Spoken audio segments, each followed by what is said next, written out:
Ya, bapak-bapak, ibu-ibu, kita insya Allah mau mulai ya. Siap ya? Siap. Jadi acaranya di stop dulu. Oh dulu tak kedengeran, Ustazah. Di luar tak kedengeran katanya. Kita lagi dibenerin. Ya.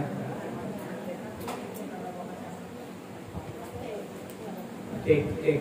Masih belum kedengeran? Masih belum kedengeran? Dua. Cek. Udah. Kedengeran?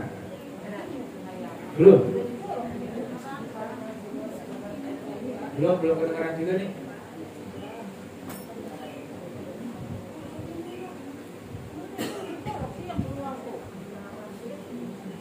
Cek. Tes, kedengeran? Nah, bapak-bapak di sana kedengeran nggak, Pak? Sampai dikit.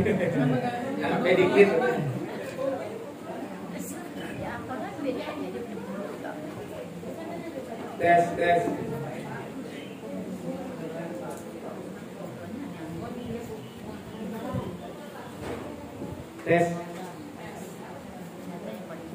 Ya, oke. Sementara ya kita tunggu dulu nih, biar kedengeran.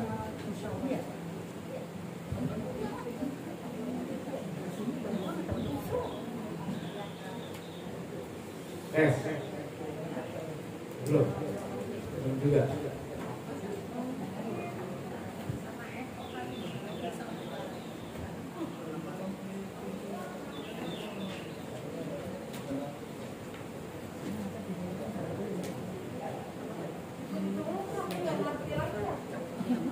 Ya udah, pelan aja biarin ya. Apa? Sengaja ya.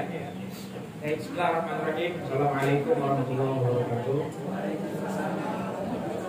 Bismillah, alhamdulillah, wassalatu wassalamu ala rasulillah Sayyidina Muhammad ibn Abdillah wa ala alihi wa sahbihi wa man wala wa la hawla wa la quwwata illa billah, amma ba'd. Rabbi shrah li sadri wa yassir li amri wa hlul 'uqdatam min lisani yafqahu qawli.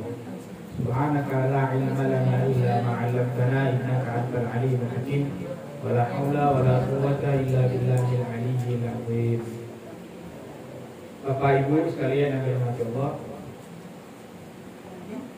alhamdulillah pagi hari ini kita bisa berjumpa kembali. Sejatinya yang mengisi hari ini Ustaz Teten asalnya, tapi karena ada keperluan mendadak ya beliau, jadi akhirnya berhalangan hadir. Kita doakan biar urusan Ustaz Teten lancar lah semuanya. Saya dadakan nih, jadi kayak tahu bulat. Ditelepon sama Ustaz Syarifah, ya udahlah. Untungnya lagi kosong hari ini, jadi saya bisa.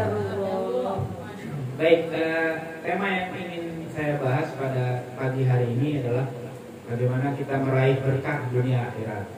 Ya, mudah-mudahan kita dapat nih ya. Nah, pertama, kalau kita memaknai berkah dulu ya. Berkah. Apa itu berkah? Berkah itu al-barakah, definisinya thubutul khairil ilahi fisyai. Ya. Arti keberkahan itu adalah tetapnya kebaikan dari Allah pada sesuatu. Itu namanya berkah. Jadi kalau bicara keberkahan itu artinya ada kebaikan, itu namanya berkah. Cuma kadang ada orang salah kaprah, ya. Ada orang sebagian salah paham memahami kata berkah. Jadi artinya berkah itu disamakan dengan banyak, gitu ya. Jadi kadang-kadang ada orang dagang laku nih manis, wah berkah. Sholat zuhur enggak? Berkah apanya kayak begitu? Nggak ada berkah kayak begitu. Jadi berkah itu bukan banyak. Justru kadang-kadang banyak malah nggak berkah. Kalau dia nggak tambah kebaikan. Waktu miskin nih, rajin sholat berjamaah. Begitu kaya, masbuk lulu, itu nggak berkah namanya. Jadi berkah itu bukan pasti banyak, belum tentu. Ada banyak yang berkah. asalkan tambah kebaikan. Tapi kalau seandainya banyak bukan tambah baik, maka tidak ada keberkahan, gitu ya. Jadi yang namanya keberkahan itu dia harus paralel dengan kebaikan. Kalau nggak ada kebaikannya, dia nggak ada keberkahan. Gitu. Kemudian disebut al-mubarak, ma fihi minal khair. Jadi sesuatu dikatakan mubarak. Mubarak itu yang diberkahi, di mana di dalamnya ada kebaikan. Nah ini itu ungkapan yang sebenarnya kalau yang saya pahami gitu ya, kan sering kita dengar gini ya, kalau misalnya ada orang dapat nikmat atau ada apa, kita bilang mabruk, mabruk gitu ya. Kadang-kadang kan gitu. Mabruk ya, mabruk nih ya, anaknya sukses nih, anaknya lulus nih. Mabruk ya, usahanya nih buka warung baru atau gitu, mabruk. Sebenarnya kalau yang saya pahami, kata yang lebih tepat itu bukan mabruk, tapi mubarok. Tuh, yang lebih tepat tuh mubarok, bukan mabruk. So, kalau mabruk itu bahasa Arabnya dari kata barokah. Barokah banyak pendek, barokah. Tuh, isi maf'ul nanti ada bentuk satu kata mabruk. Barokah tuh tahu ibu-ibu, bapak-bapak tuh kalau ada unta dari duduk, dari diri duduk tuh, itu bahasanya barokah. Barokal ibil. Ya, unta tuh turun dari tegak diri ke bawah tuh, itu namanya barokah. Makanya saya suka bercanda, jangan-jangan kalau dibilang mabruk tuh ketiban otak, jangan-jangan gitu. Mabruk gitu ya. Kenapa? Karena mabruk itu dari kata barokah, barokah itu turun dari otak itu barokah. Berdeku, duduk dari diri menjadi duduk. Tapi kalau mubarok itu dari kata barokah, banyak panjang. Barokah yubariku, mubarok artinya yang diberkahi. Itu beda tuh. Banyak bahasa Indonesia beda panjang pendek aja artinya bisa beda. Kalau barokah tadi artinya dari diri itu otak duduk. Tapi kalau barokah itu berkah. Kalau bahasa Indonesia nggak begitu kan, bahasa Indonesia sama aja, makan bakso sama bakso sama. Ya sama, nggak ada bedanya. Kali gitu kalau makan bakso kecil, kalau bakso gitu, bakso beranak gitu. Enggak, sama aja bahasa Indonesia. Bahasa Arab nggak bisa begitu. Makanya kalau bahasa Arab tuh harus jelas bacanya, panjang dipanjangin, pendek dipendekin. Salah baca artinya beda, gitu ya. Makanya yang tepat itu kata mubarok. Ya, makanya kalau orang nikah misalnya doain barakallahu laka wa baraka nikah, banyak panjang itu. Bukan barakallahu, bukan barakallahu pendek, banyak panjang barokah. Jadi mubarok. Ya, itu yang lebih tepat mubarok. Udah gitu ya. Kalau nggak bisa ngomong mubarok, nggak biasa, udah jangan ngomong mabruk juga deh. Bilang aja barakallah. Gitu deh, barakallahu fiik boleh. Nyanyi kalau enggak. Mabruk apa mabruk? Mabruk apa mabruk lagi? Kalau yang saya paham ya, kalau yang itu kayaknya kurang pas. Mabruk, alfa mabruk. Mabruk itu ya ontak begitu, 1000 kali begitu. Ya, barokah tuh ontak dari diri jadi duduk. Duduk. Itu namanya barokah pendek. Jadi mabruk tuh kayak begitu, kayak kejatuhan itu. Jangan kita ngomong mabruk alfa mabruk, banyak ketiban nih kesian nanti. Jadi kita nyebutnya mubarok. Nah itu yang lebih tepat itu mubarok ya. Nah, sekarang kalau kita ngomong keberkahan, sebenarnya banyak ya yang kita pengen cari dalam keberkahan itu. Tapi yang saya ingin bahas, saya batasi aja karena waktu terbatas. Saya bahas ini aja nih, bagaimana supaya umur kita berkah, ya, ilmu kita berkah, keluarga berkah, rezeki berkah, harta berkah, dan negara juga berkah. Itu yang kita pengen. Ya. Gimana caranya nih nanti? Ya, 6 inilah yang kita bahas. Nah, ini yang tadi kan dibilang ya, berkah. Berkah itu kan identik dengan kebaikan. Ya, kebaikan. Kebaikan itu bahasa Arabnya khair. Khair. Ya, jadi kalau kebaikan itu dia khair. Nah, ada kata lagi yang satu akar kata juga dengan khair, yaitu ikhtiar. Ikhtiar, pernah dengar kata ikhtiar? Sering. Nah, ikhtiar itu apa artinya? Usaha. Nah, sebenarnya usaha bukan ikhtiar bahasa Arabnya. Usaha itu bahasa Arabnya kasab. Ikhtiar belum lain tuh. Kalau usaha belum tentu baik. Kalau ikhtiar udah pasti baik. Jadi kalau ngomong gue usaha apa? Nyolong di usaha, ya kan? Kalau usaha itu bisa baik, bisa tidak baik. Korupsi usaha. Nah, korupsi juga usaha itu. Usaha ngerugiin rakyat, gitu. Bukan Itu usaha, bukan tapi nggak ikhtiar baik. gitu ya. Bukan Itu nggak bisa dibilang ikhtiar, itu iya. kasab. Makanya di Quran dikatakan laha ma kasabat wa 'alaiha maktasabat. Kalau usahanya baik ya buat dia, kalau buruk juga buat dia. Kenapa? Karena kalau kasab itu usaha bisa baik, bisa tidak baik. Tapi kalau udah ikhtiar itu milih yang baik. Itu namanya ikhtiar. Contoh misalnya, baik benar. Contoh gini misalnya, kalau kita pengen jadi dokter, ya, usahanya apa? Kuliah. Kuliahnya di fakultas apa? Kedokteran. Nah, itu namanya ikhtiar. Karena benar, usahanya ikhtiarnya benar. Kuliahnya benar. Tapi kalau pengen jadi dokter, kuliahnya di fakultas teknik. Itu usaha tapi salah ikhtiar. Salah milih jurusan. Bagaimana caranya mau jadi dokter, kuliahnya di fakultas teknik. Jadi nggak kira-kira? Ya nggak jadi. Ya. Jadi begitu ya. Itu bedanya antara usaha dengan ikhtiar.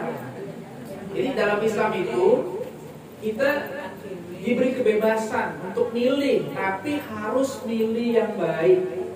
Kalau milih yang nggak baik itu bukan pilihan namanya, itu kebablasan namanya.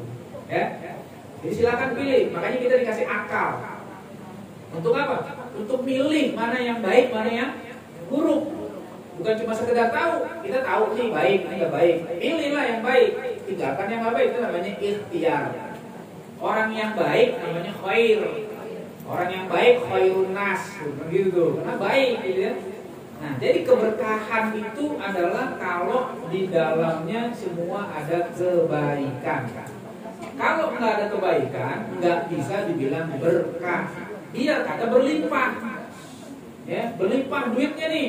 Tapi nyolong sana, korupsi sini, ngintip sana, ternak tuyul.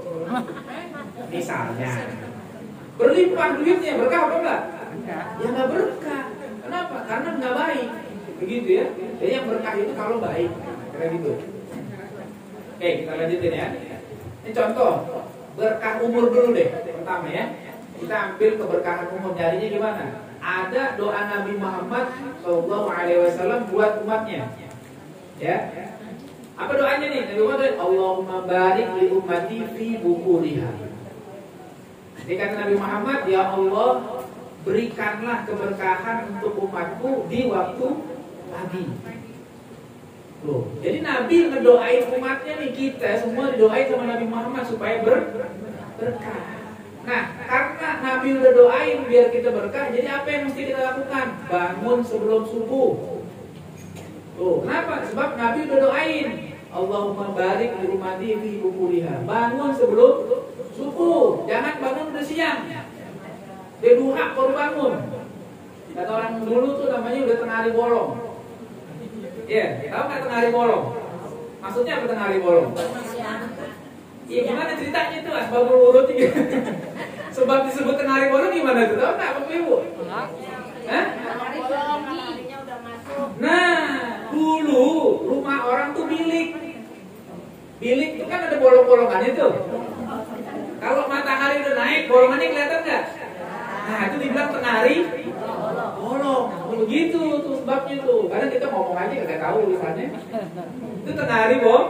Nah, kita kalau pengen dapat keberkahan dari doa Nabi, maka bangunnya pagi sebelum subuh. Bahkan kalau kata Imam Ghazali, malu kalau bangun udah subuh. Bukannya udah lewat subuhnya, udah azan baru bangun tuh malu, kalam ayam. Ya, ayam bangun sebelum subuh udah bangun. Cuma bedanya tinggal ke masjid itu aja. Kalau kita manusia laki-laki harusnya berangkat deh ibadah sholat berjamaah. Ya, jadi usahakan bangun sebelum subuh. Apalagi ya mohon maaf kalau usia udah kayak bapak ibu ini kan tidurnya udah selesai ya. Udah tinggal dikit tidurnya kan gak banyak ya. Ya udah deh bangun deh sebelum subuh. Ngapain? Tahajud. Gak usah banyak-banyak pak. 2 rakaat juga gak apa-apa. Asal rutin. 3 lah. Sama witir tambah 3 kalau belum witir. Kalau udah witir ya udah 2 rakaat aja. Ya, 2 rakaat tapi tiap malam 2 enggak apa-apa. Kata Nabi, ahabul a'mal adwamuha wa in qalla. Amal yang paling Allah suka yang langgeng.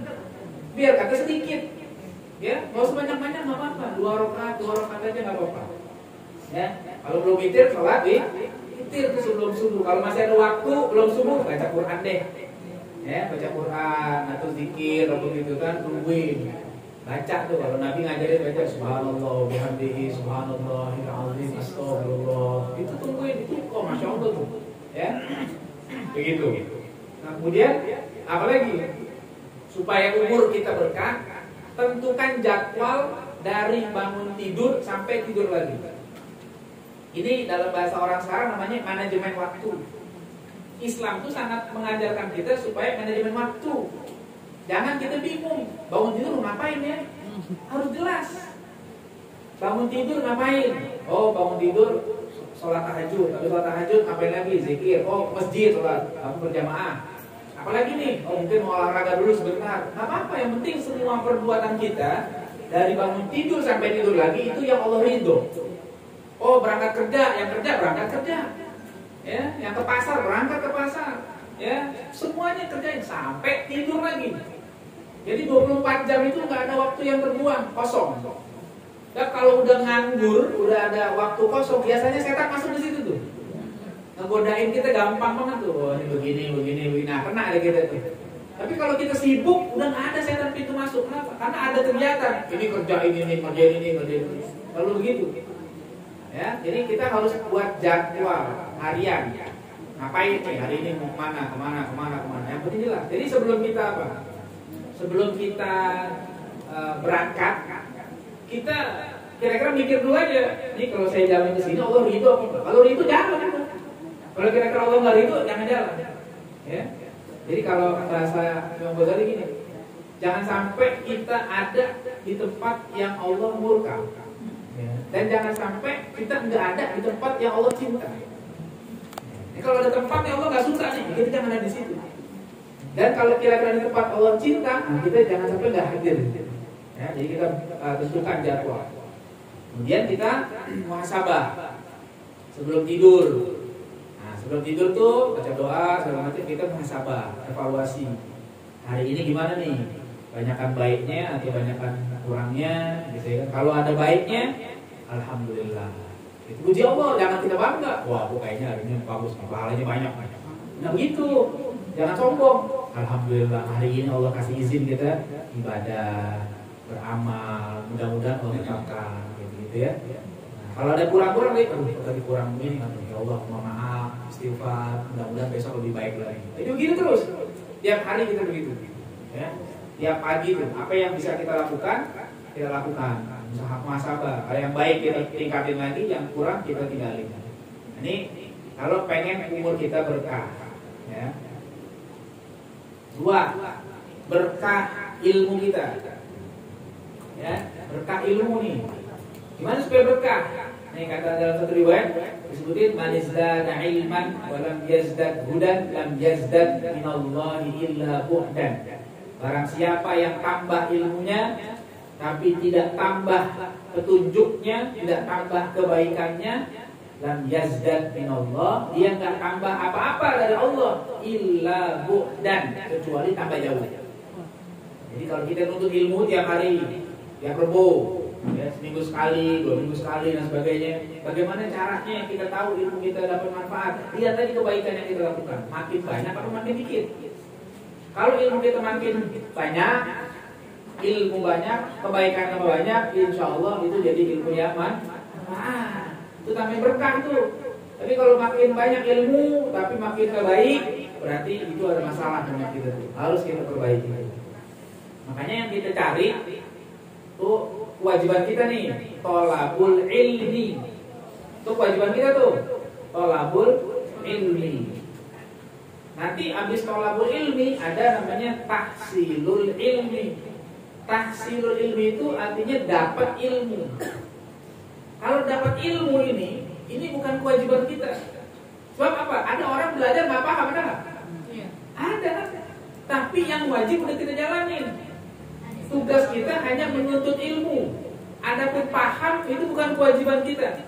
Karena apa? Sebab pemahaman itu datangnya dari siapa? Dari Allah. Andaikan kita belajar bertahun-tahun gak paham juga, kagak dosa. Emang apa? Lo emang Allah yang belum kasih paham bagaimana? Yang penting kewajibannya jangan kita tinggal. Kita tetap aja ngaji. Jangan tinggalin ngaji, jangan belajar, jangan tinggalin belajar supaya nggak dosa. Andaikan dia belum paham juga ya lupa lagi. Baru diterangin yang satu ditambah yang satu yang kemarin lupa. Ada begitu? Ada. Iya, nanya deh. Ada begitu kan nggak apa-apa. Namanya belajar, kadang ingat, kadang lupa. Biarin nggak apa-apa udah. Lu taksir. Ada yang cepet dapetnya, nangkep. Udah dapet, paham, ingat, bisa ngajarin lagi. Ada orang begitu, memang Allah kasih anugerah begitu. Nah, orang yang kayak begitu kan amanahnya besar tuh. Kenapa? Karena dia harus nyampein lagi. Sementara kalau yang nggak bisa begitu, amanahnya kan kecil. Yang penting dirinya baik, udah selesai. Gitu. Jadi nggak usah kecil hati. Kok saya nggak paham sih? Yang penting saya belum ngaji, begitu aja. Bukan nggak mau paham, kita juga pengen paham. Cuma kalau belum dibuka itu gimana? Nggak bisa. Tapi jangan kecil hati meskipun nggak paham. Ada yang namanya barokatul ilmi, keberkahan ilmu. Ini keberkahan ilmu itu bisa didapat sama yang paham atau yang nggak paham juga didapat. Ada orang yang ngaji bertahun-tahun paham maka nggak biasa, tapi berkahnya ada. Kenapa? Karena makin cinta sama Allah, makin rajin ibadahnya, makin soleh. Ilmunya biasa-biasa aja, tapi berkah dari ilmunya itu kerasa betul. Itu bagus orang gitu. Ya, dia bukan ustaz, ya, bukan asisten ustaz, ya, bukan orang yang pinter, tapi setiap kali mendengar nasihat gurunya diterima, diamali, percaya aja dia. Ya, begitu, meskipun salah dengar tetap diamalin aja. Husnuzon, saking husnuzon emang guru, makmur. Gurunya ngajarin, baca nih ya Hayyu ya Qayyum, birahmatika astaghfir. Kan Nabi ngajarin begitu ya, Hayyu ya Qayyum birahmatika astaghfir. Dia ngantuk di belakang tidur, salah dengar, dibaca ya Kayu ya Gayu, ya Kayu ya Gayu. Salah apa bener? Salah. Ya salah itu. Tapi karena husnuzon sama gurunya, makbul juga itu. Bisa gitu sih. Husnuzon. Kata Allah dalam hadis qudsi, ana inda dhanni abdi bi. Aku tergantung sangkaan hamba kepadaku. Dia husnuzon sama Allah. Doanya dimakbul meskipun salah bang. Ya, begitu kata gurunya, lu salah baca Tom, bukan ya Kayu ya Gayung. Ya Hayu ya Qayyum, baca. Oh iya. Tapi selama ini udah makbul. Kenapa? Karena husnuzon sama Allah. Berkah itu padahal salah tuh. Kalau orang dapat berkah itu salahnya aja ada buahnya tuh begitu. Ya. Kenapa? Karena dia pelajaran begitu. Jadi berkah ilmu. Ya. Bisa nggak baca, banyak lagi orang salah ngamalin gitu ya. Ada orang sakit datang ke gurunya, ya, Ustaz saya sakit nih, mau doain saya biar saya sakitnya hilang. Sakit apaan?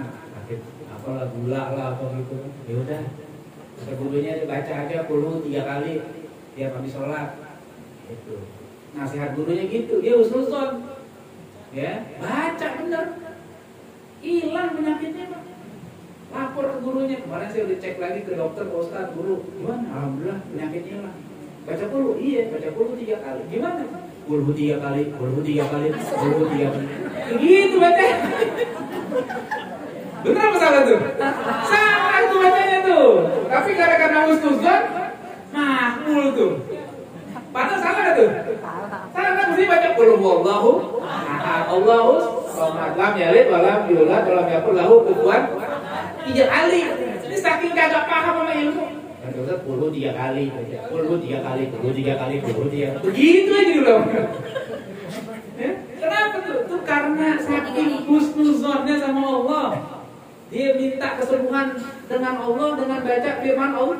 Allah sembuh. Itu namanya barakatul ilmi. Nggak mesti pinter orang kayak begitu. Ya, nggak mesti pinter. Yang penting hatinya bersih. Begitu tuh ya. Tapi Bapak Ibu jangan ikutin yang salah.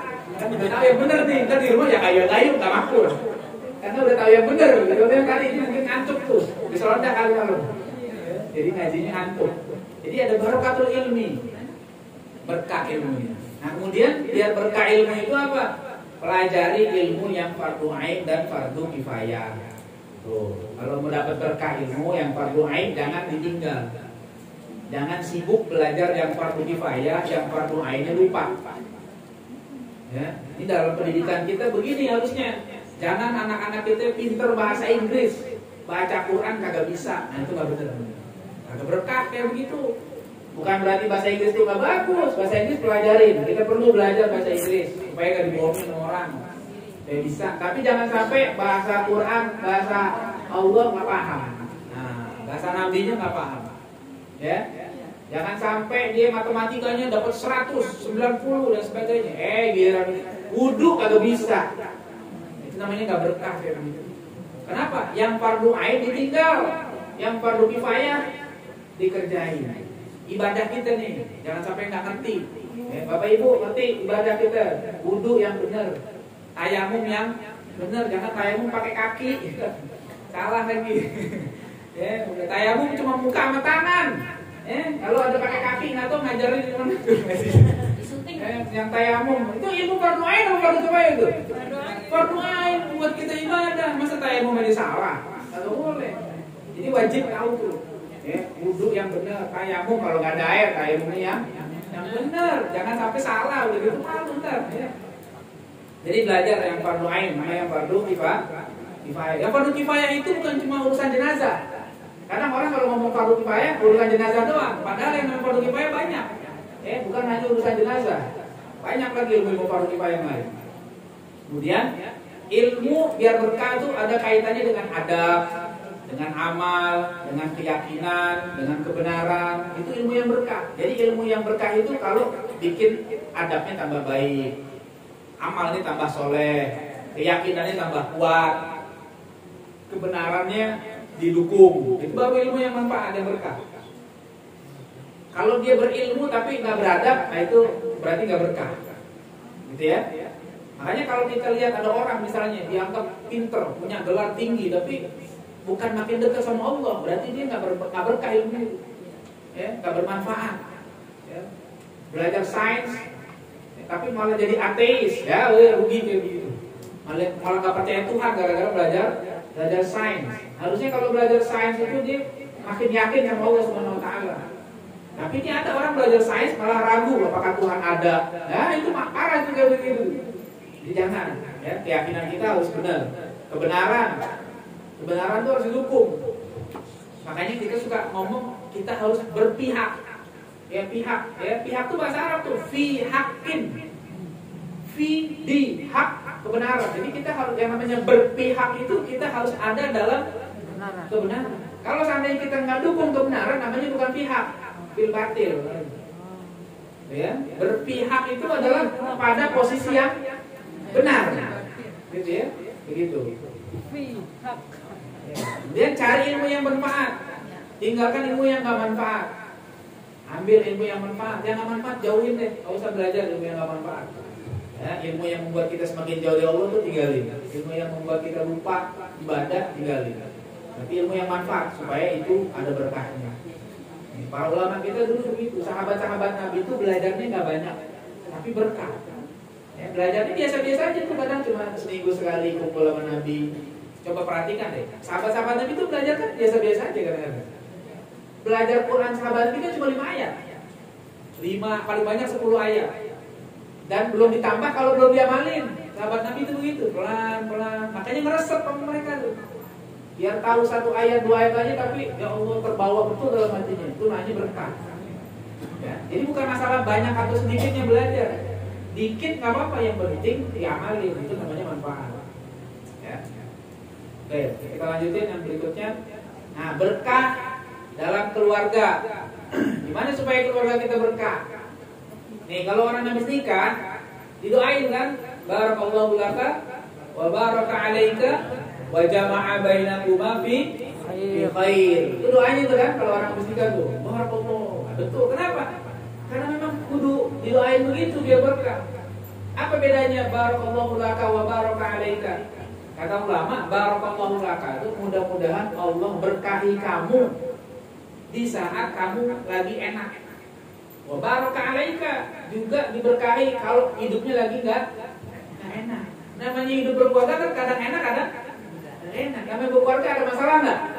Ada pasti masalah. Tapi kalau ada berkah, masalah bisa dihadapi dengan baik-baik.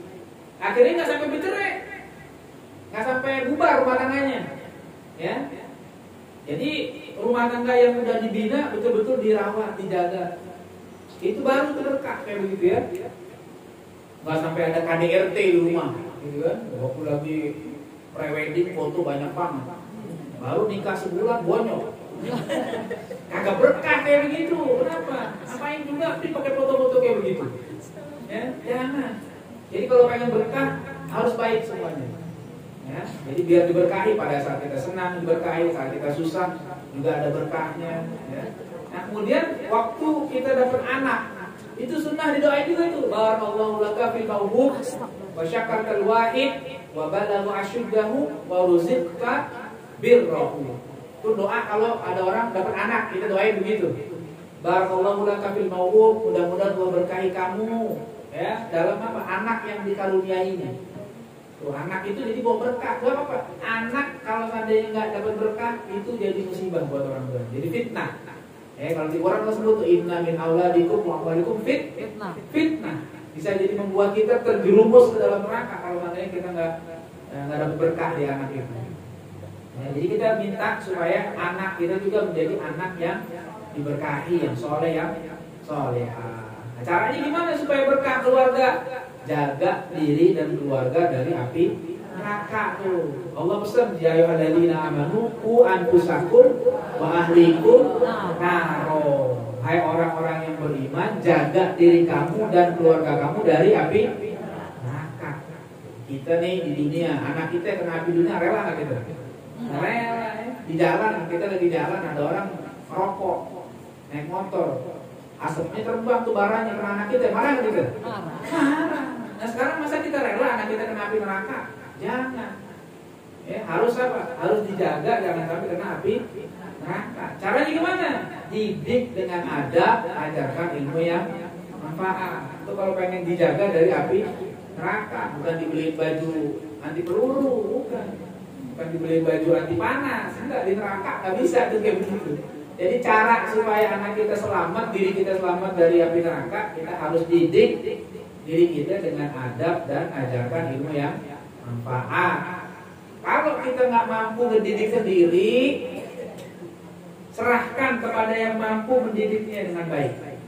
Cariin guru yang baik, ya, ustadz, kiai, ya, siapa gitu ya. Saya titip nih, ustazah, nih anak saya, tolong didik, tolong ajarin supaya jadi anak yang soleh, yang soleha. Itu biayain. Kasih biayanya berapa per bulannya? Satu ustadznya ya 50.000 aja. Ya murah banget ustadz, 50.000 mah. Gitu. Tambahin, mesti jangan bilang mahal ustadz 50.000 mahal. Pulsa 100.000 murah. Kalau gurunya bilang 50.000 dia kasih. Nih saya kasih 200.000 baru paten gitu. Nah 50.000 benar-benar 50.000, 10.000 ya beli amat, buat ngaji beli amat. Kesian guru ngajinya. Kasih biar berkah gitu ya. Adab ilmu. Kenapa? Jadi kalau kata Ustaz tadi, mobil kita Pak diparkir di bandara dari pagi sampai malam itu berapa sehari? Seharian diparkir nginap berapa duit tuh biaya parkir itu? 100-an lebih kan? Itu ngejogrok kan didiemin di mobil kagak ada apa-apain 100 sehari. Kalau sebulan kan 3 juta itu. Nah anak kita dididik, diajarin ngaji. Yang kagak bisa sholat jadi bisa sholat, yang nggak bisa Quran bisa baca Quran. Masa 50.000 pakai bilang mahal? Yang bahaya bener aja, ya biar berkah gitu, ajarin tuh. Kalau nggak bisa udah kasih ke orang-orang yang soleh yang bisa mengajarkan anak-anak kita. Nah kemudian yang ketiga, supaya keluarga kita berkah, mari amalkan 3 ma'ruf ini. Apa tuh? Qaulun ma'ruf. Qaulun ma'ruf ya. Qaulun ma'ruf itu ucapan yang baik. Ya, di Quran Allah mengatakan qaulun ma'rufun wa maghfiratun khairun min shadaqatin yatba'uha adza. Ya, kata-kata yang baik, ya, dan ampunan, maaf itu lebih baik daripada sedekah yang diikuti dengan menyakiti, dengan jahat. Jadi kita ngomong yang baik-baik. Ya, suami ngomong ke istri yang baik, istri ngomong ke suami yang baik, jangan ngomong kasar-kasar sama istrinya. Ya, ngomong yang baik, panggil panggilan yang sayang. Apa panggilannya? Beb. Ya, panggilnya pokoknya terserah deh. Ya, mau panggil mama, mimi, apa bebas lah. Yang penting seneng udah gitu deh. Ya, mau panggil ayangnya, apa kayak terserah deh. Tapi istri sendiri yang istri orang. Istri sendiri nggak pernah ayang-ayangan, istri orang ayang-ayangan, haram begitu. Apa? Ya, jadi panggil deh yang nyenengin istri kira-kira apa sih? Ya. Yang suami juga gitu, panggil dengan panggilan yang menyenangin suami gitu. Itu namanya qaulun ma'ruf. Ngomong yang enak-enak deh. Kedua, muasyarah bil ma'ruf. Pergauli dengan baik. Keluarga tuh, istri pergauli suami dengan baik, suami pergauli istri dengan baik, ya, jangan kasar, jangan digebukin. Ya, istri digebukin. Ya, ntar giliran lagi pengen deketin. Besok hamil lagi, ya salah. Kalau malu sama tetangga begitu. Kemarin berantem sampai lempar piring, begitu besok hamil lagi. Ya salah. Jangan kayak begitu. Ya, boleh nggak mukul istri? Jangan. Meskipun ada ayat yang mukul kan kalau nusyus, ya, kalau istri nusyus tuh. Tapi ada pertama fa'izuhunna, nasihatin dulu. Ya, wahjuruhunna, tinggalin di tempat tidurnya. Itu tahapannya gitu. Baru wadribuhunna. Pukul, tapi pukulnya jangan sampai bonyok, nggak boleh. Ya, kesian istri dipukul sampai bonyok, dosa. Kalau memukul istri, caranya gimana? Pukul tangannya, telapak tangannya pukul, pakai duit segepok. Insya Allah itu tuh. Akur kan nih? Akur. Tangannya pakai duit yang merah segepok. Wah, insya Allah tuh. Kata istrinya, istri-istri kan dikepuk kayak begitu. Ya. Mukulnya kayak begitu, jangan dipukul mukanya tempeleng gitu. Ngeri kita bener-bener. Ya. Apa nih? Ada apa nih? Oh, masak air.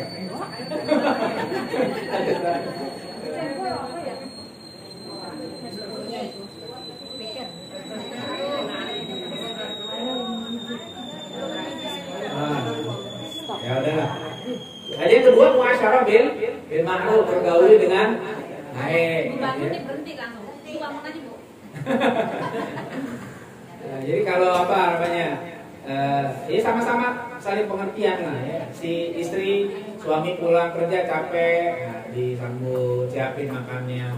Nah, suami juga, istri di rumah tuh capek. Ya, emang nggak capek itu juga sama-sama. Jadi saling pengertian. Harus bergauli dengan baik. Kalau pulang bawa martabak, boleh biar-biar. Pokoknya apa lah yang kira-kira enak gitu. Yang ketiga, amrun bil ma'ruf. Amalin tuh apa? Perintahin yang baik, baik. Jadi keluarga itu jangan sekedar mesra-mesraan doang. Jangan cuma healing terus. Ya, sholat subuh bangun, baca Quran di rumah. Tuh, amar bil ma'ruf. Ayo. Yang belum nutup aurat aja, nutup aurat. Begitu, itu namanya amar ma'ruf. Satu paket tuh sama nahi munkar. Jadi kayak gitu tuh baru namanya rumah tangga. Jangan cuma jalan sama makan tuh nanti. Sholat kagak, apa kagak. Nah, nggak berkah rumah tangga kayak gitu. Ya, ajak yang baik-baik, ajak sedekah, ajak ngaji bareng. Suami istri kalau bisa, ayo bareng ngaji kalau lagi pada kosong, ngaji bareng suami istri. Bagus begitu. Nah, jalan-jalannya ke tempat wisata doang. Ke majelis ilmu nggak pernah jalan-jalan.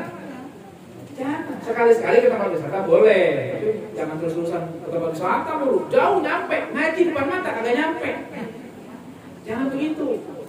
Ya, bapak-bapak ke masjid depan rumah, jangan sampai nggak datang. Ya, jauh-jauh kita jalan sampai. Ya, jangan sampai ke masjid digotong kita. Enak apa? Ke masjid jalan sendiri digotong. Jalan sendiri enak. Ya, habis pulang dari masjid, pulang lagi ke rumah. Ketemu anak bini lagi, ngopi lagi gitu kan. Kalau udah digotong kan lewat depan rumah nggak bisa dada. Kali gitu digotong depan rumahnya dia dada gitu. Dilempar memang kan. Jadi jangan. Jalan diri. Iya. Itu amrun bil bil ma'ruf, ajak tuh yang baik-baik gitu ya. Nah, keempat kita nyari keberkahan dalam makanan kita biar berkah. Makanya kita kalau makan baca doa kan, Allahumma barik lana fima razaqtana wa qina adzabannar. Tuh biar berkah makanannya tuh. Kita minta ya Allah berkahilah kami rezeki yang kau berikan kepada kami dan jauhkanlah azab neraka. Jauhkanlah kami dari azab neraka. Jadi itu pengen makan biar berkah. Gimana caranya biar berkah makan? Makan yang halal dan baik. Tuh. Jangan makan yang haram. Jangan makan yang gak baik. Ya. Yang pasti harus halal itu makanan kita tuh. Jangan sampai deh makan yang gak halal. Ya. Kemarin kan lagi ramai masalah itu nabis ya. Nabis yang ada dibilang padahal sebenarnya mengandung alkohol cukup tinggi ya, itu salah tuh. Boleh tuh. Kalau udah jelas itu tinggalin, nggak boleh. Tulisannya halal. Tulisannya halal, nggak tahu deteksi haram, nggak boleh tuh mengandung. Makan yang halal, yang baik. Nah, gitu yang baik nih, yang nggak membahayakan kesehatan kita, gitu ya. Makan deh tuh. Ya, jangan makanan yang halal tapi nggak baik, ya, hati-hati juga, gitu ya. Makan pempek boleh, tapi jangan subuh-subuh. Sebagian orang sih ada yang perutnya udah biasa mungkin gitu ya. Daerah Palembang, orang Lampung udah biasa. Tapi kalau kita yang nggak biasa, coba aja habis subuh makan pempek gimana coba? Mulai. Enggak, bukan nggak halal, cuma mungkin nggak baik buat kita, gitu ya. Jadi jangan sampai kelebihan. Ya. Jangan makan yang berlebihan, jangan berlebihan, makan jangan berlebihan. Itu penting juga tuh supaya berkah. Nah, kalau makan halal baik tapi berlebihan, jadi gak berkah juga, jadi mengundang penyakit juga. Ya, sekarang kan penyakit kita banyak banget ya, udah kayak supermarket, ada gula, ada ginjal, ada hati, jantung, tuh, macam-macam tuh. Jadi makan yang manis-manis boleh, bukan nggak boleh. Tapi kalau berlebihan kan jadi bahaya. Diabetes, ya kan? Dan makanan-makanan minum-minuman tuh yang ada di supermarket banyak tuh. Itu gulanya tinggi tuh. Gulanya tinggi. Kalau kita sering-sering minum gituan itu sama dengan apa? Nimbun gula di perut kita tuh. Banyak anak-anak seumuran saya yang kena amputasi kenapa? Karena kadar gulanya udah tinggi. Mereka sering minum. Makanya saya lebih senang minum air putih kayak begini karena lebih sehat. Ya, sekali-sekali boleh gitu bukan nggak. Saya nggak mengharamkan minuman yang manis. Saya juga suka minum kadang-kadang. Tapi udah dihitung lah, karena sebulan cuma berapa kali. Tapi sehari air putih yang kita jaga supaya ikhtiar kita supaya sehat. Nah, kalau kita sehat kan ibadah enak. Kalau udah sakit kan susah gitu mau ibadah tuh. Jadi niatin makan minum tuh supaya bisa ibadah itu niatnya tuh. Jangan berlebihan makan apa aja. Ya, makan nasi, makan apa? Makan Indomie boleh, bukan nggak boleh. Tapi jangan tiap hari Indomie. Ya, katanya setiap hari makannya rendang, soto, sama kari ayam dalam bentuk Indomie. Ya itu. Ya. Bukan haram, nggak haram sih, nggak haram. Cuma takutnya nggak. Takutnya kurang bagus lah dengan perut kita gitu ya. Sekali-sekali mah boleh, nggak apa-apa. Jadi makan, saya juga kalau lagi pengen makan juga Indomie, bukan nggak boleh, boleh. Kemudian amalkan adab makan. Itu jangan lupa tuh, makan ada adabnya. Baca bismillah, tangan kanan, makan yang dekat, jangan yang jauh-jauh. Apalagi? Dan duduk, gitu ya. Makanya kemarin 17 Agustus jangan lomba kerupuk. Makanya kerupuk lagi. Kebanyakan terbang, bukan kerupuk. Saya usul sama panitia lomba nasi kebuli kayak begitu. Saya mau ikut deh. Makanya duduk, biar kata kalah nggak rugi. Panitia nggak ada yang ngabulin permintaan saya. Makan nasi mandi gitu. Saya mau makan. Cuma pemenangnya bukan yang menang banyak yang lebih cepat.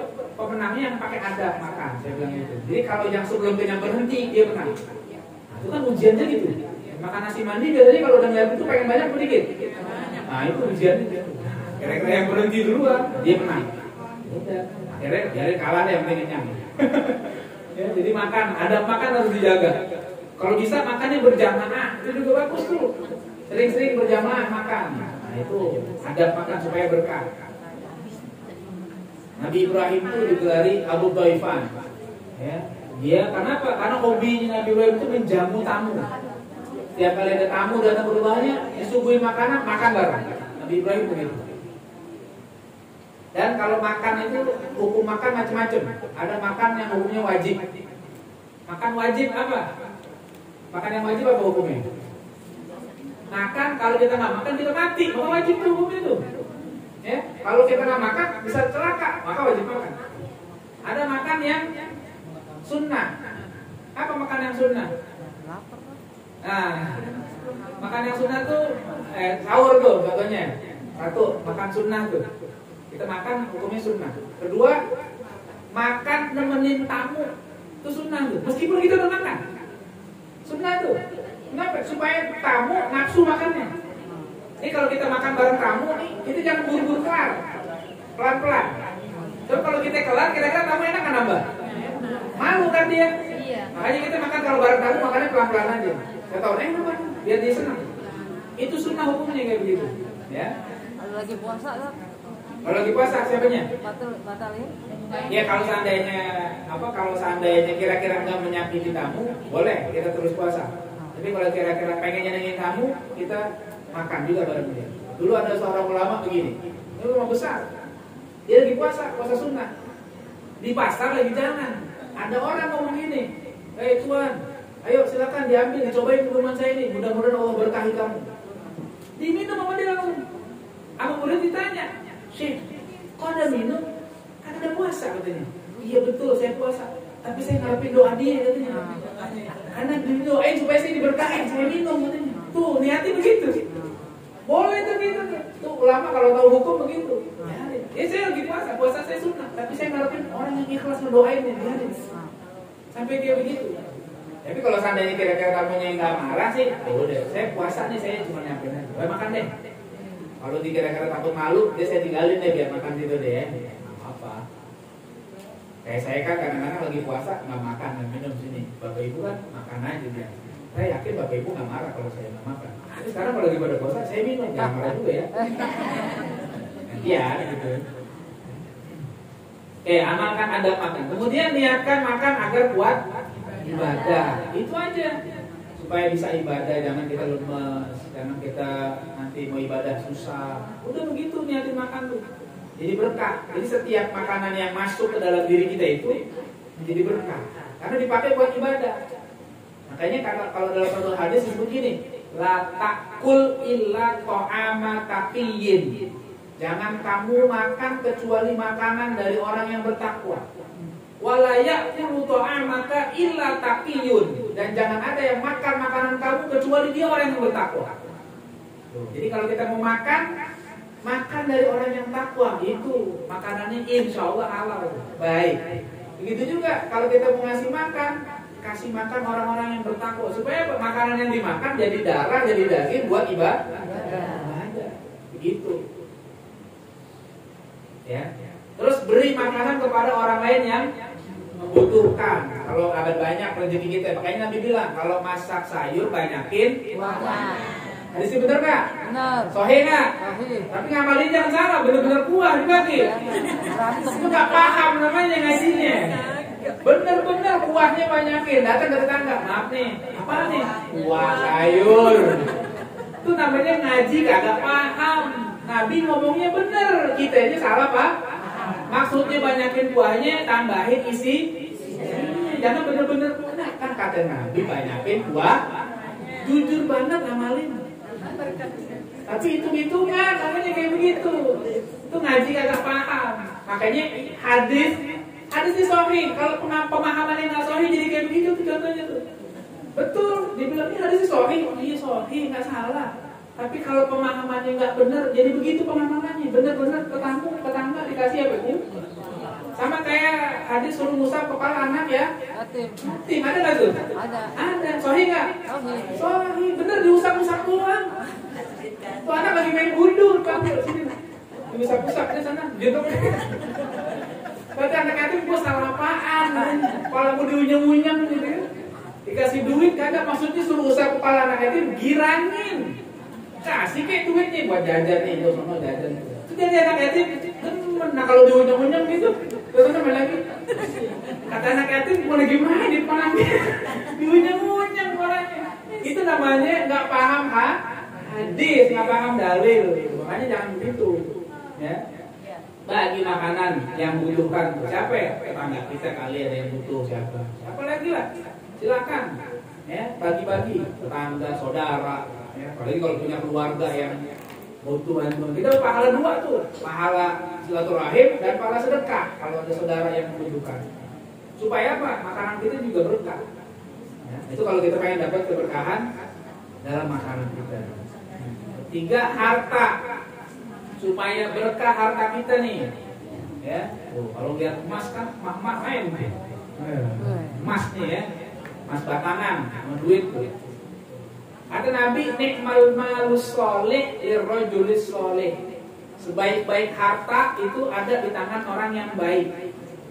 Gitu ya. Jadi kalau kita pengen dapat keberkahan, nah ingat tuh apa? Bahwa pemilik mutlak segala sesuatu adalah Allah Subhanahu wa Ta'ala. Kita enggak memiliki apa-apa. Andaikan kita semua di rumah ada emas kayak begini banyak ini segudang, milik siapa tuh? Milik Allah, pada hakikatnya milik Allah, bukan milik kita. Kenapa bukan milik kita? Karena kita aja nggak miliki diri kita sendiri. Waktu kita meninggal, ada orang meninggal, apa yang kita sebut? Inna lillahi wa inna ilaihi rajiun. Kita ini milik Allah. Badan kita aja nih kita nggak punya, yang punya Allah. Apalagi itu. Jadi kita sendiri tidak punya apa-apa. Bagaimana mungkin kita memiliki yang lainnya?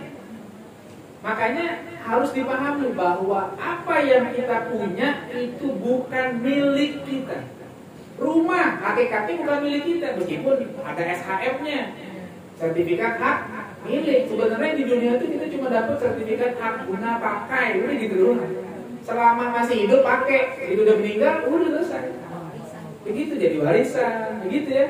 Jadi hak milik semuanya punya Allah saja. Kita enggak. Cuma manusia pegang amanah yang dititipi. Makanya kata almarhum Haji Zainuddin MZ dulu waktu cerita tuh suka ceramah, beliau bilang, kenapa manusia itu susah banget takut mati? Karena dia itu merasa memiliki, bukan dititipi. Salah satu yang bikin orang takut ya, kehilangan dunia itu kenapa? Pelit. Karena merasa memiliki, bukan merasa dititipi. Kalau merasa dititipi, dijaga itu sebagai amanah. Makanya katanya hidup yang enak tuh kayak tukang parkir. Ya kan? Gak merasa memiliki, tapi merasa dititipi. Tukang parkir yang benar. Datang mobil Alphard, biasa-biasa aja, nggak sombong. Gitu nggak? Tukang parkir datang kali gitu, biasa. Datang lagi mobil-mobil mewah, nggak sombong. Pulang satu-satu, nggak nangis. Kenapa? Dia bukan punya diri. Dia nggak merasa memiliki, tapi merasa dititipi. Dia jaga nih, jangan sampai lecet, jangan sampai spionnya copot, hilang, jangan sampai bannya bocor. Itu kalau tukang parkir yang jujur kan begitu, dijaga. Sebab apa? Kalau begitu mau pulang, spion copot, ban kempes, marah nggak yang punya? Nah, itu juga kita dititipin uang, harta sama Allah. Kalau kita nggak bisa pakai dengan benar, yang punya marah. Ya, yang punya marah, Allah marah. Nah, kenapa duit dipakai buat yang nggak benar? Allah marah. Itu namanya nggak amanah.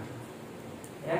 Nah, karena duit, harta itu amanah, maka manusia itu nggak bebas menggunakannya, tapi harus terikat dengan aturan Allah Subhanahu Wa Taala. Gitu. Jadi nggak bisa seenaknya aja kita pakai. Kalau kita pakai buat foya-foya, hura-hura yang nggak karuan, Allah dari itu ada hisapnya berat. Jadi nggak boleh seenaknya aja. Nah di sini kita harus adil. Sifat pelit itu kadang dibutuhkan. Kadang ya, tapi jangan terus-terusan pelit. Gitu. Kalau ada yang minta buat yang nggak manfaat, yang nggak baik, jangan dikasih. Itu namanya pelit pada tempatnya.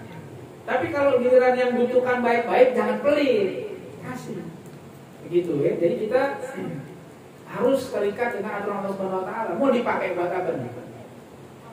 Jadi kalau dalam hadis Nabi mengatakan apa? Manusia itu ketika masuk kubur ditanya oleh malaikat. Semua pertanyaan satu kecuali tentang harta. Dua pertanyaannya. Kalau ilmu ditanya Apa? Diamalin sama enggak? Itu aja. Badan dipakai buat apaan? Umur dihabiskan untuk apa? Tapi giliran harta dapat dari mana? Dipakai buat apa? Dapat 2 pertanyaan aja. Oh, dapatnya saya kerja, dapat gaji dari kantor. Oke, katakanlah halal. Terus dipakai buat apaan? Oh, saya buat foya-foya, buat pesta-pesta. Nah, itu masalah. Nggak boleh. Atau dapatnya dari haram. Saya dapat nih main judi. Nah, saya menang taruhan. Haram. Tapi kan pakainya buat masjid. Ya haram juga, nggak boleh. Boleh nggak begitu? Duit boleh judi, nyumbang masjid boleh nggak? Nggak boleh, haram hukumnya.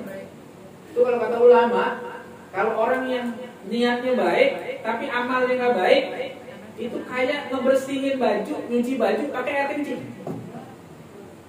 Kalau nyuci baju pakai air kencing, bersih apa kotor? Tambah bersih apa kotor? Tambah kotor. Sekalipun orang yang nggak tahu bilang, ih cakep banget, lagi ngapain? Lagi nyuci, cakep banget. Cakep, kedengerannya cakep, tapi nggak tahu nyucinya pakai air kencing, tambah najis. Makanya orang yang nyumbang ke tempat-tempat baik tapi pakai duit haram, persis kayak orang yang nyuci pakai air kencing. Duit boleh korupsi, wakaf masjid, ya nggak ada gunanya gitu. Ya, bangun masjid dibikinin wakaf, nggak ada gunanya. Duit dari mana tuh? Mendingan nggak bangun masjid, yang penting jangan korupsi. Mendingan nggak nyumbang anak yatim, tapi jujur usaha yang baik deh. Jangan duit rakyat dimakanin, tapi buat jadi kesannya baik kan, nyumbang sini, wakaf sana dan sebagainya. Katanya duit mana tuh? Bukan duit dia pribadi, duit rakyat. Dosa kayak begini. Jadi seperti itu, jadi nggak bebas digunakan. Dapatnya harus baik, keluarnya juga harus baik kalau harta begitu. Kemudian zakat, kalau ada keluarin, kalau yang udah sampai nisabnya keluarkan zakatnya. Kalau zakat udah dikeluarin, duit masih ada, tambah sedekah sunnah. Jangan pelit. Sebab kalau orang baru ngeluarin zakat, kata guru saya dulu, itu belum disebut orang dermawan. Kenapa? Karena baru ngeluarin yang wajib. Belum dermawan karena baru ngeluarin yang wajib. Nah, kalau dia udah tambah dengan yang sunnah lagi, baru itu dermawan. Kenapa? Karena nggak disuruh aja masih dikeluarin. Kalau yang wajib dikeluarin, kenapa? Karena kalau nggak dikeluarin dia takut kena azab oleh Allah. Tapi kalau yang sunnah nggak ada ancaman, dia masih keluarin juga. Maka itulah baru orang dermawan. Dulu saya ngaji kata dulu saya gitu. Orang kalau baru bayar zakat aja, dia itu baru menghapus namanya dari catatan, buku catatan orang pelit. Jadi ada buku nih, buku di catatan gitu ya, nama orang-orang pelit. Kenapa? Itu buat yang belum ngeluarin zakat. Begitu dia keluarin zakatnya, namanya dihapus. Nah, dia udah nggak pelit nih, karena zakatnya udah dikeluarin. Kemudian kalau dia sedekah sunnah lagi, baru namanya dicatat ke pembukaan orang dermawan. Kalau dia baik, kenapa? Yang zakat udah dikeluarin, yang sunnah ditambahin. Kayak begitu. Ya, jadi keluarin tuh zakatnya, sedekah sunnahnya juga. Ya.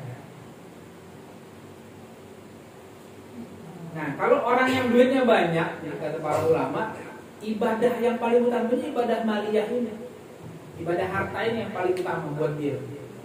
Andaikan dia karena capek kerja, gitu ya, usaha, ikhtiar, semalam susah tahajud, capek gitu ya, misalnya jarang tahajud deh, gitu. Tapi tangannya enteng bantu sana sini, itu nggak apa-apa tuh, bagus masih. Kenapa? Karena memang dia orang yang banyak duit. Kalau orang yang nggak banyak duit, ya banyakin tahajud. Itu mau nyumbang pakai apaan? Ya.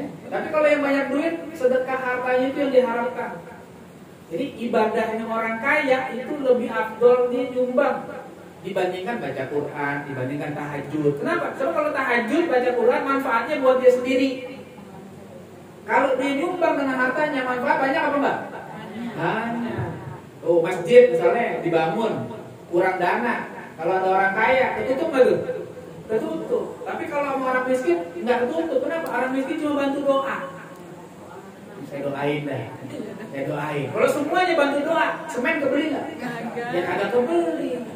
Harus ada orang kaya yang perhatian. Udah, berapa perlunya semen sekian sak, saya bayarin. Jadi itu bangunan tuh. Pasirnya berapa truk, saya bayar. Gitu. Biar kata dia nggak doa, tapi keluar duitnya itu lebih afdol daripada orang kaya. Aneh doain, orang kaya bukan doa tugasnya. Keluarin duit. Jadi bagi-bagi tugas, gitu ya. Kalau orang miskin, tak apa-apa dia doa, karena memang dia mampunya begitu. Orang kaya jangan kayak orang miskin. Ya, giliran aja jalan-jalan, duitnya keluar banyak banget, tapi giliran ada bantuan, pura-pura budek deh. Jangan begitu. Harus paksain, kenapa? Harus dipahami juga nih. Sedekah itu bukan kebutuhan fakir miskin, tapi kebutuhan orang kaya. Ini harus diubah mindset kita nih. Jangan kita menyangka yang namanya sedekah tuh yang butuh fakir miskin. Enggak, yang butuh tuh orang kaya. Tapi kalau orang kaya nggak sedekah, hartanya hancur nanti. Ya, jangan mikir yang butuh sedekah itu orang miskin. Enggak, orang miskin nggak butuh. Kita yang butuh. Karena harta itu titipan dari Allah. Kalau kita nggak salurkan kepada tempat yang benar, kita yang nyesel nanti. Ya. Jadi makanya harus apa? Harus dimanfaatin dengan sebaik-baiknya. Ya. Jadi harus kita, makanya kita nggak boleh sombong tuh, nggak boleh sombong. Jadi kita mampu bersedekah kepada fakir miskin. Jangan kita ngomong, lo kalau mau nggak kasih bantuan lo nggak hidup lo. Nggak boleh gitu. Kenapa? Oh kita yang butuh sebenarnya, bukan mereka yang butuh kita. Ya. Kita yang butuh untuk melakukan zakat kita. Kalau kita nggak keluarin, nggak keluar zakat, nggak keluar harta sedekah kita yang rugi. Contoh aja gampangnya gini deh. Bapak ibu kan tiap hari makan. Coba kalau makan aja nggak buang air, kira-kira sakit atau enggak? Sakit. Ya kan makan terus tapi nggak dibuang airnya. Nggak buang air kecil lama-lama sakit ya? Sakit, mati begitu. Sama juga harta. Ada pemasukan tapi nggak ada pengeluaran, sakit pasti harta itu. Terus dapat dari sini dapat sana dapat, tapi nggak mau ngeluarin, ya sudah lama-lama harta itu bangkrut. Ya, jadi kita manfaatkan, mumpung Allah kasih harta. Kemudian berkah supaya negara kita berkah. Apa kuncinya? Iman takwa. Kata Allah, walau anna ahlal qura amanu wattaqau la fatahna 'alaihim barakatun minas sama'i wal ard. Barakatin minas sama'i wal ard walakin kadzabu fa akhadnahum bima kanu yaksibun. Seandainya ya, penduduk satu negeri beriman dan bertakwa, maka pasti kami akan bukakan bagi mereka barakatin, ya, banyak keberkahan minas sama'i wal ard, dari langit dari bumi. Jadi kalau pengen negeri ini berkah harus dilandasi iman dan takwa. Iman dan takwa itu kunci keberkahan satu negeri. Kalau negeri ini sudah tidak menjaga keimanan, tidak menjaga ketakwaan, nah ini ada hati-hati. Di Quran Allah ceritakan kisah negeri Sabah yang sangat makmur. Negeri Sabah itu makmur banget, tapi hancur gara-gara apa? Kufur kepada Allah Subhanahu wa taala. Nah, jadi kita harus apa? Harus jaga keimanan dan ketakwaan. Bahkan kalau kita perhatikan lirik lagu Indonesia Raya gitu ya, apalagi suka upacara anak-anak sekolah, kan baca tuh, bangunlah jiwanya, bangunlah badannya. Jiwanya dulu, baru badannya. Itu kan sebenarnya konsepnya takwa, iman takwa. Kenapa? Sebab kalau orang cuma fisiknya aja yang dibangun tapi jiwanya nggak benar, ya rusak. Ya, jadi kita harus bangun jiwa kita supaya baik. Iman takwanya harus benar. Kalau udah benar nanti apa? Fisik nyusul nggak masalah.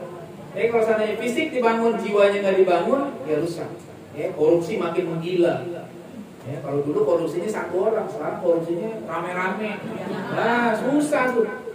Jadi jangan begitu, jiwanya harus dibangun. Badannya juga kan, tapi jiwa dulu. Nah, supaya negeri ini berkah, hidupkan dakwah, saling mengingatkan, saling menolong sesama. Jadi kita saling ingetin nih, jangan saling musuhan, jangan saling berantem. Ingetin kalau ada yang salah, ada yang keliru, ada perilaku yang menyimpang, kita harus ingetin.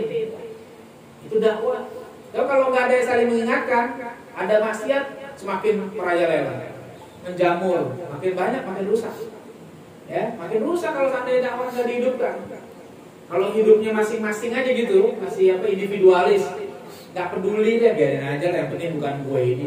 Jangan lupa, Nabi pernah memberikan perumpamaan dalam hadisnya, kita hidup ini kayak dalam satu kapal. Karena begitu kan, ada yang di atas, ada yang di bawah. Nah, kalau orang yang di bawah pengen ngambil air, kan susah ke atas dulu. Harusnya begitu. Tapi kan kalau susah begitu pun dia selamat. Ini ada nih yang bandel di bawah pengen ngebolongin kapalnya. Kalau yang di atas diem, akhirnya tenggelam. Kalau tenggelam yang mati yang mana? Gak semuanya mati, bukan cuma yang di bawah doang. Yang di atas juga mati. Makanya harus saling mengingatkan sesama. Jadi kalau seandainya ada di antara kita yang gak baik, ingetin. Ingetin juga dengan cara yang baik. Dakwah, ya kata Allah begitu. Dakwah itu ud'u ila sabili rabbika bil hikmati wal mau'izatil hasanah wajadilhum billati hi ahsan. Jadi kita harus dengan cara yang baik, hikmah, dengan nasihat, dan kalau memang perlu berargumen, sampaikan argumen dengan cara yang baik. Jangan kita membiarkan aja kekeliruan-kekeliruan, penyimpangan-penyimpangan yang ada, nah itu nggak boleh dibiarkan. Harus ada semangat. Ya, kalau enggak bahaya nih. Ya, hari ini kita ngeri. Ya, LGBT udah makin berani hari ini. Ya, di mana-mana ada. Ya, dulu ngumpet-ngumpet. Sekarang orang biasa aja. Yang berzina sekarang bikin video malah sekarang. Di mana-mana. Ya, narkoba makin banyak. Banyak lagi. Kita harus saling mengingatkan. Ya, minimal keluarga kita ingetin supaya apa? Jangan sampai hancur. Ini negeri yang banyak sekali, kekayaannya banyak, ya Allah. Kalau seandainya hancur karena kita nggak dakwah, ya kita yang salah, gitu ya. Makanya kita pengen berkah negeri ini harus dijaga iman dan takwanya. Wallahu a'lam bishawab. Itulah mudah-mudahan beberapa tips yang saya sampaikan bisa kita amalkan sehingga kita bisa meraih berkah dunia dan akhirat. Ya, itu saja. Silakan kalau ada yang mau ditanyakan, disampaikan. Saya kembalikan. Assalamualaikum warahmatullahi wabarakatuh. Ya, silakan. Assalamualaikum warahmatullahi wabarakatuh. Ustaz, ya saya ingin tanyakan tentang biar majelis kita ini berkah, bangunlah jiwanya, bangunlah badannya gitu ya Ustaz ya. Kita kan udah dengan dakwah gitu salah satunya. Terus bagaimana dengan pemimpin di atas sana yang notabene kebanyakan mereka itu kebanyakan kayak yang menjual negara gitu Ustaz. Banyak banget orang-orang luar sana yang masuk ke Indonesia dengan bebasnya. Malah dokter juga udah masuk, dokternya dari luar gitu Ustaz. Itu gimana memperlihat mereka itu Ustaz? Terima kasih Ustaz. Ikan itu sebenarnya kembali kepada orang-orang yang punya amanah. Kalau dia menjalankan amanah dengan baik, dia harus berani mengingatkan itu kepada semua. Nasihat itu diperlukan bukan kepada kita orang biasa saja, kepada semuanya harus ada nasihat. Karena dalam hadis Nabi jelas mengatakan ad-dinun nasihat. Agama ini adalah nasihat. Buat siapa? Lillah, wa li rasulih. Terus apa lagi? Wa li aimmatil muslimin wa ammatihim. Gitu ya. Jadi nasihat ditutup hadis itu adalah wa li aimmatil muslimin wa ammatihim, bagi para pemimpin orang Muslim dan orang-orang awamnya, rakyatnya. Nah, sekarang siapa yang punya kompetensi untuk menyampaikan kepada para pemimpin? Dia harus menyampaikan. Ya, kalau bukan kita ya nggak apa-apa, yang penting ada yang menyampaikan. Karena dakwah itu ya kayak begitu ya fardu kifayah, nggak mesti semuanya turun. Karena kapasitas kita cuma di kalangan kita nih. Kita bisa nyampein nasihat ke siapa? Tingkat RT bisa, ya sudah sampaikan ke tingkat RT. Tingkat RW bisa. Nah sekarang untuk yang lebih tinggi, biarkan mereka yang lebih tinggi juga menyampaikan itu. Mestinya begitu. Jadi amanahnya kalau dijalankan, insya Allah aman. Tapi kalau yang dikasih amanah nggak menjalankan, dia tanggung jawab semua Allah. Kita udah nggak salah karena itu bukan kapasitas kita. Ya kita udah nggak salah, kita udah benar. Yang bisa kita lakukan, yang sesuai kapasitas kita. Ya, saya misalnya, saya kapasitasnya cuma di kampung, ya udah. Ada Pak RT, Pak RW, saya masih suka ketemu, saya suka ngobrol sama Pak RT, Pak RW. Kalau ada apa-apa, saya suka ingetin, Pak RT, gini. Pak Lurah lah, saya masih suka ketemu. Kalau di pondok, karena lurahnya tetangga, itu suka ngobrol juga. Saling mengingatkan. Tapi dari itu mungkin ada yang lebih dari saya, biarkan dia tugasnya. Nah, disitulah perlunya kerjasama, supaya apa? Dakwah ini terus bergerak. Nah, kalau nggak diingatkan, kasihan juga sebenarnya semuanya. Ya, dan ini nggak boleh didiamkan saja, harus ada kerjasama dari semua pihak supaya tidak makin besar. Bahaya kalau dibiarkan. Dakwah itu kalau nggak berjalan, masalahnya kayak bola salju nanti, bukan makin kecil tapi makin besar. Ya, gitu kira-kira sesuai kapasitas kita lah ya. Dah, oke, ada lagi yang lain silakan. Kalau ada yang mau tanya.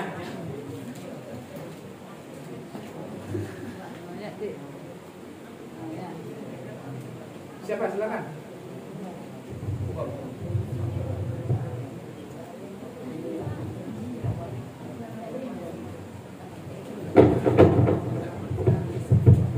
Assalamualaikum Pak Ustadz.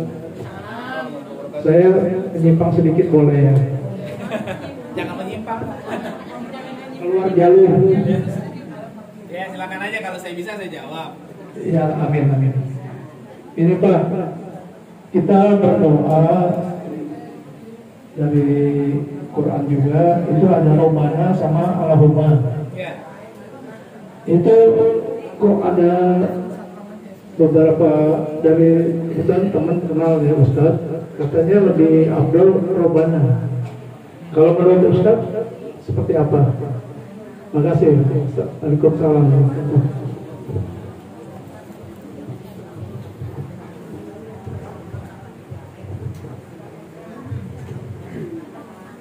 Ya sejujurnya saya baru dengar pernyataan kayak begitu ataupun pertanyaan semacam itu dari Bapak Ibu.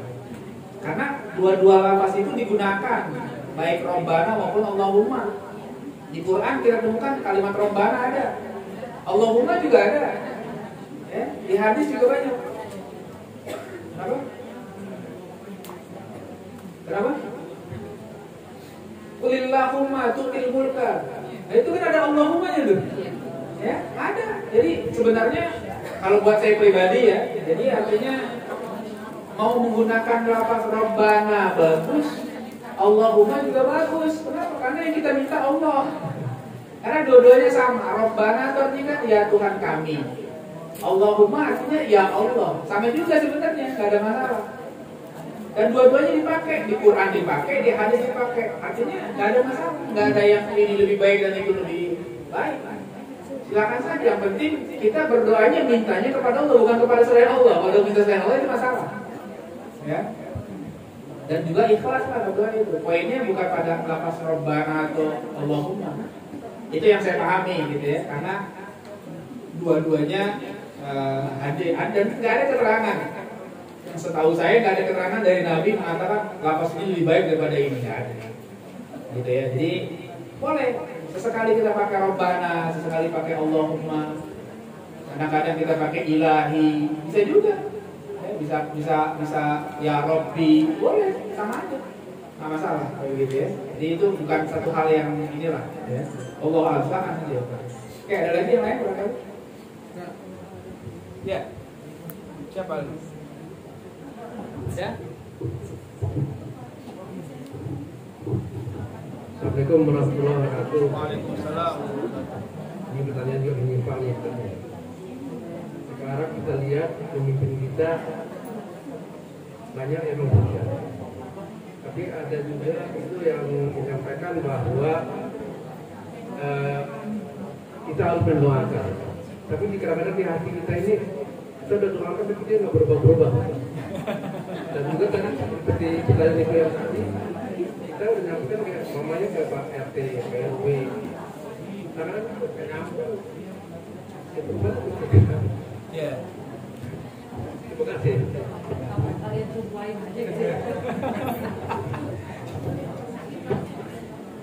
Sebenarnya kalau yang diajarkan oleh agama itu bukan menghujat, tapi menasehati. Menasehati boleh, menghujat jangan. Kalau yang saya pahami gitu. Sebab gini, dulu pernah di zaman ulama juga ada begitu. Ada orang yang ngomong kasar sama seorang khalifah. Terus akhirnya khalifahnya ngomong gini, kamu ngomong pelan-pelan aja katanya. Sebab saya ini nggak lebih jahat dari Fir'aun gitu. Dan kamu nggak lebih baik daripada Musa dan Harun. Ya, sebab Nabi Musa sama Nabi Harun ketika datang kepada Fir'aun disuruh ngomong qaulan layyina, dengan kata-kata yang lemah lembut. Nah sekarang memang kamu lebih baik dari Musa sama Harun sampai gitu-gitu amat ngomong sama saya. Artinya menasihati itu boleh, silakan. Hatta dengan kata yang tegas, keras boleh namanya nasihat, tapi menghujat jangan. Apa mencela itu jangan. Adabnya begitu. Ya. Jadi kalau seandainya mengkritik boleh, memang jadi pemimpin itu harus siap dapat nasihat, dapat kritik itu harus siap. Tapi adab kita juga jangan mencaci maki, Jadi kalau kita itu jangan benci orangnya, tapi kekeliruannya saja dikoreksi. Pemikirannya dikoreksi yang salah, kebijakannya. Jadi itu yang fokusnya. Itu adabnya begitu. Sama bukan hanya kepada pemimpin ya. Dalam berdebat saja kita nggak boleh menyerang pribadi orang tuh. Ya, misalnya kita kalau dulu orang berdebat itu ada adab. Dalam ilmu Islam itu ada namanya adabul bahfi wal munadharah. Adab berdebat. Nggak boleh dia itu menyerang pribadi tuh. Yang diserang itu adalah pemikirannya. Oh, pemikiran Anda begini salah nih, begini gini, harusnya begini. Itu boleh. Begitu juga ketika ada pemerintah dari tingkat RT, RW, lurah, kebijakannya kita kritik boleh. Tapi jangan jatuhkan harga dirinya. Kalau kita jatuhkan harga dirinya, kita serang pribadinya, nah itu tidak akan menjadi maslahat. Dalam kaidah fikih ada kaidah begini, ad-darar yuzal. Kebahayaan, kerusakan harus dihilangkan. Betul. Tapi ad-darar la yuzalu bid-darar. Tapi kerusakan, kebahayaan itu tidak boleh dihilangkan dengan cara yang rusak juga. Sebab ketika dihilangkan dengan cara rusak akan menimbulkan kerusakan yang baru. Yang ini kita harapkan rusak, tapi ternyata kita menimbulkan masalah baru. Kapan selesainya? Jadi kayak begitu. Nasihat perlu. Ya. Doain boleh. Doakan nggak apa-apa. Doakan. Kalau kita kadang-kadang mungkin lebih sukanya mengkritik daripada mendoakan. Dia doakan, boleh doakan. Para ulama-ulama kita juga mendoakan. Tapi bukan berarti ketika mendoakan itu kita nggak boleh menasihati, jangan dikotomikan, jangan dibenturkan antara menasihati dengan mendoakan. Dua-duanya punya porsi. Nasihat itu harus, doa juga nggak apa-apa. Ya. Tapi kalau seandainya mencela, mencaci, menghina, nah itu yang nggak diajarkan. Ya. Jadi kalau mengkritik dari dulu, khalifah-khalifah biasa dikritik oleh para ulama. Tapi yang dikritik bukan apa, bukan pribadinya. Ya, tapi kebijakannya. Kenapa Anda begini? Kenapa Anda begini? Jadi kan yang dikritik kebijakannya. Adapun pribadinya tetap dihormati. Gitu ya. Itu biasa kayak begitu. Jadi kalau saya memilih sikap seperti tadi. Jadi kalau kritik keras, boleh kritik asalkan proporsional aja. Tapi memang sangat disayangkan kalau ada sebagian yang kebablasan ketika niatnya mungkin baik menasehati, tapi kalau sampai kebablasan kalimat yang digunakan, nah itu kan nggak bagus juga. Apalagi menyampaikannya di tengah masyarakat kan itu, coba deh dalam pandangan ulama itu kadang-kadang sebenarnya nasihat itu lebih enak diam-diam daripada di tengah orang banyak. Orang biasanya menerima kebenaran di tengah orang banyak lebih susah, ya kan? Lebih baik datangnya, kalau bisa datang.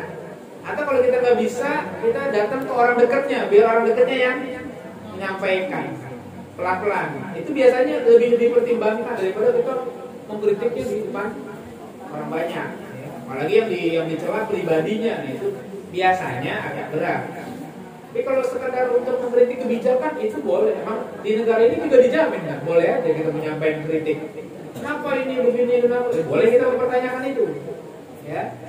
Sama kayak ulama boleh nggak dikritik? Boleh. Siapa yang nggak boleh? Boleh.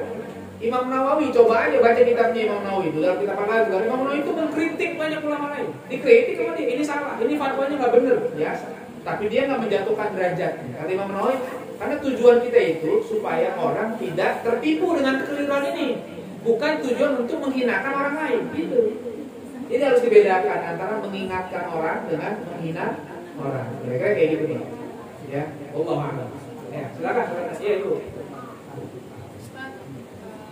Berkah itu artinya tadi kan kebaikan, berarti dari ikhtiar sesuatu yang dilakukan dengan baik.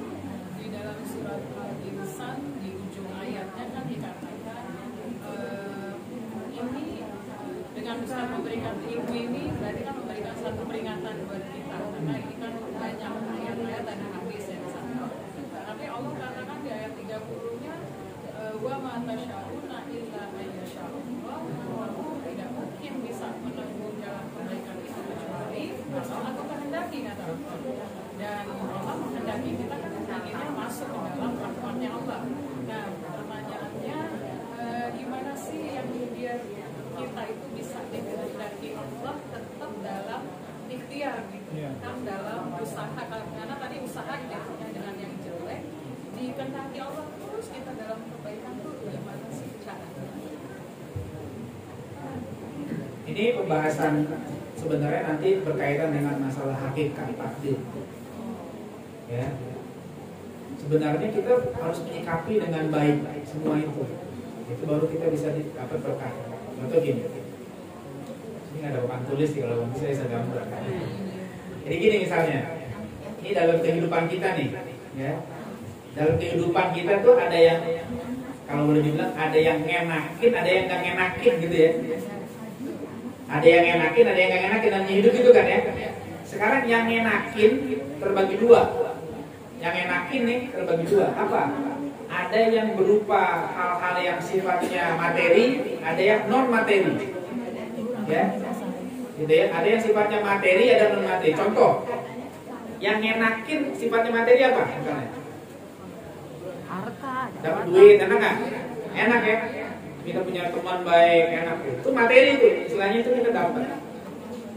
Nah, terus kalau yang non materi apa? Sesuatu yang enakin non materi apa? Contohnya? Perasaan, sayang, cinta. Nah, kita dapat ilmu, kita bisa sayang sama orang. Itu non materi kan nggak kelihatan. Kita bisa ibadah, itu non materi itu. Itu satu yang mengenakan kita, nyenengin kita. Nah, sebaliknya, yang nggak ngenakin juga gitu. Ada yang materi, ada yang non materi. Yang materi contohnya apa yang nggak ngenakin? Miskin, Sakit, miskin, ya apa tuh kan nggak ngenakin tuh. Kalau yang non materi yang nggak ngenakin apa?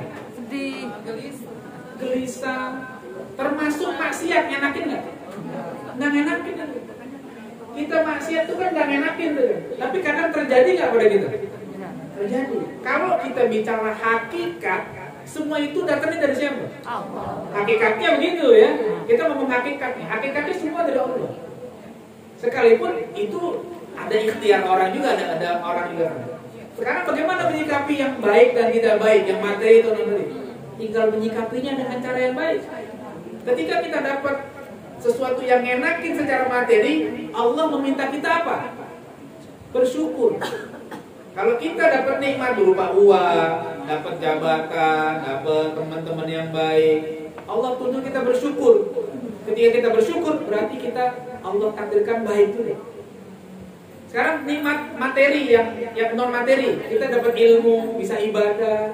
Apa yang Allah tuntut? Yang Allah tuntut dari kita itu ikhlas. Kalau kita beribadah nggak ikhlas, Allah nggak terima. Kita punya ilmu nggak ikhlas, Allah nggak terima. Itu ya. Terus yang ketiga, sesuatu yang nggak ngenakin. Yang nggak ngenakin itu yang materi tadi, sakit, pegel-pegel, duit hilang dan sebagainya. Apa yang Allah tuntut kepada kita? Sabar. Kalau kita nggak sabar, berarti kita kayak nggak ridho sama takdir Allah Subhanahu Wa Taala. Yang non materi, nggak enakin, kayak tadi kita maksiat. Hakikatnya terjadi atas izin Allah. Hakikatnya. Sekarang kalau kita terjadi maksiat, apa yang Allah minta? Taubat, istighfar, minta ampunan sama Allah. Itu saja sebenarnya. Jadi kalau kita bisa memahami itu, jadi sebenarnya semua tindakan kita itu dalam rel yang Allah ridho, dalam rel takdir Allah Subhanahu Wa Taala. Gak keluar. Setiap dapat nikmat yang enak kita bersyukur, dapat yang non materi kita ikhlas, dapat yang gak enak kita sabar, dapat yang gak enak kita taubat. Begitu saja. Jadi itu semua wa ma tasyauna illa ayyasha-Allah. Semua itu kehendak Allah juga. Ya, tapi kalau kita salah menyikapinya, nah kita yang celaka sendiri. Dapat nikmat malah kufur, dikasih ujian malah mengeluh. Nah, itu yang salah. Kira gitu. Jadi Itu bisa, betul. Jadi memang kalau dibilang hakikat semuanya memang Allah yang atas kehendak. Kalau Allah nggak kehendaki nggak jadi. Ini saya nggak bisa ngangkat gelas nih kalau Allah nggak kehendaki. Ya, kalau Allah nggak kehendaki kita boleh bilang ya kan itu usaha kita, iya usaha doang. Tapi kalau Allah maaf kita bikin dilemah kan Allah nggak bisa. Yang dekat aja nggak bisa. Karena Allah kasih kekuatan nih. Saya bisa minum. Apa yang harus saya lakukan? Saya bersyukur. Ini kenapa? Udah bisa minum. Allah kasih minum. Kalau Allah nggak kasih minum saya lemes. Tapi begitu Allah kasih, ya Allah bersyukur. Meskipun hanya cuma seteguk air, nikmat. Jadi kira-kira gitu, ya. Allah Akbar. Ya. Ada lagi masih satu lagi kali? Silakan kalau masih ada.